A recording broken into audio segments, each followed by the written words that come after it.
Hello friends, मैं doctor Amit Maheshwari आप सभी का स्वागत करता हूं बिजनेस स्टार्टअप की इस सीरीज में।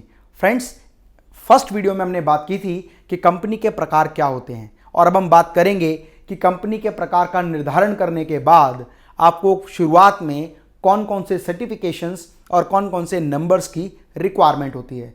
फ्रेंड्स, अगर आप मैन्युफैक्चरिंग सेक्टर में हैं या ट्रेडिंग सेक्टर में हैं और किसी प्रोडक्ट का सेल परचेज आप करना चाहते हैं या मैन्युफैक्चरिंग करना चाहते हैं तो सबसे पहली जो आपकी रिक्वायरमेंट होती है वो होती है आपकी फर्म का रजिस्ट्रेशन और फर्म के नाम से आपका शॉप एस्टेब्लिशमेंट सर्टिफिकेट। मतलब गवर्नमेंट ऑफ इंडिया में आपने अपनी firm, company, society, private limited company, public limited company, HUF, partnership registered करा ली है। और उसके बाद यदि आप मैन्युफैक्चरिंग या ट्रेडिंग करना चाहते हैं तो आपको अपने राज्य में टिन नंबर लेना अनिवार्य है।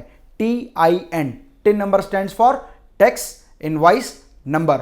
मतलब वो नंबर जिसके बिहाफ पर आप सेल परचेज करेंगे, सर्विस टैक्स लगाएंगे, रॉ मटेरियल परचेज करेंगे और उसके बिहाफ पर जब आप अपना फिनिश प्रोडक्ट या सेमी फिनिश प्रोडक्ट किसी भी व्यक्ति को बेचेंगे तो टैक्स के माध्यम से क्रेडिट आप ले सकते हैं। इसीलिए बिजनेस को करने के लिए सबसे पहले रिक्वायरमेंट है फर्म एस्टैब्लिशमेंट के बाद आपका टिन नंबर।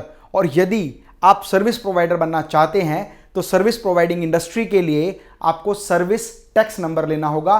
और आप सर्विस टैक्स दो तरह से ले सकते हैं कि जब आप कोई भी सर्विस किसी को प्रोवाइड करते हैं तो आप एक्स्ट्रा सर्विस टैक्स चार्ज करते हैं, लेकिन जब आप किसी से सर्विसेज लेते हैं तो आपको सर्विस टैक्स पे करना होता है और दोनों के डिफरेंस के बीच में आपको service tax government of India को जमा करना होता है। अभी बहुत सारे लोगों के माइंड में एक क्वेश्चन है कि सर, अगर हमने टिन नंबर ले लिया तो क्या हमें वैट नंबर अलग लेना पड़ेगा, क्या हमें CST नंबर अलग लेना पड़ेगा, तो या हमें सेल टैक्स नंबर अलग लेना पड़ेगा। तो फ्रेंड्स, मेरी इस बात को अच्छे से समझ लें, आपका टिन नंबर ही आपका वैट रजिस्ट्रेशन है, आपका टिन नंबर ही आपका सेंट्रल टैक्स रजिस्ट्रेशन है, CST है। तो CST, वैट, सर्विस टैक्स, इन सभी के लिए एक ही नंबर होता है, that is known as TIN number. Second important thing, अगर आपका प्रोडक्शन लेवल 1 करोड़ रुपए से आगे बढ़ रहा है, एक्साइज नंबर लेने के बाद ही आप 1 करोड़ से ज़्यादा का टर्नओवर अपने बिजनेस में कर सकते हैं। और यदि आपको लगता है कि मेरे बिजनेस का टर्नओवर 1 करोड़ नहीं कई करोड़ रुपए होगा तो आपको एक्साइज नंबर लेना अनिवार्य है।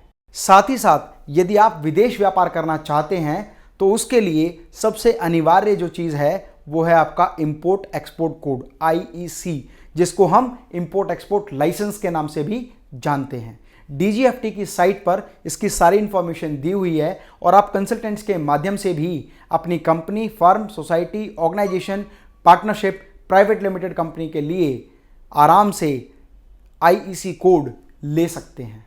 इन सभी चीज़ों को पूरा करने के साथ ही जब आप अपनी इंडस्ट्री, फैक्ट्री, ट्रेडिंग के लिए अपनी शॉप, ट्रेडिंग के लिए अपना गोडाउन या सर्विस प्रोवाइडिंग के लिए अपने बिजनेस की स्थापना करते हैं तो आपको उस बिजनेस से संबंधित बहुत सारी इंफॉर्मेशन और बहुत सारी नॉलेज होना ज़रूरी है। यदि आप बिजनेस से संबंधित किसी भी तरह की कंसल्टेंसी लेना चाहते हैं तो आप मेरी टीम को कॉन्टैक्ट कर सकते हैं और मेरे कोई भी इंफॉर्मेटिव ट्रेनिंग वीडियो मिस ना हो इसके लिए मेरे इस चैनल को सब्सक्राइब करें, कमेंट बॉक्स में अपना कमेंट अवश्य लिखें। लाइव ट्रेनिंग प्रोग्राम अटेंड करने के लिए या अपने राज्य में ट्रेनिंग प्रोग्राम ऑर्गेनाइज कराने के लिए मेरी टीम को कॉन्टैक्ट करें।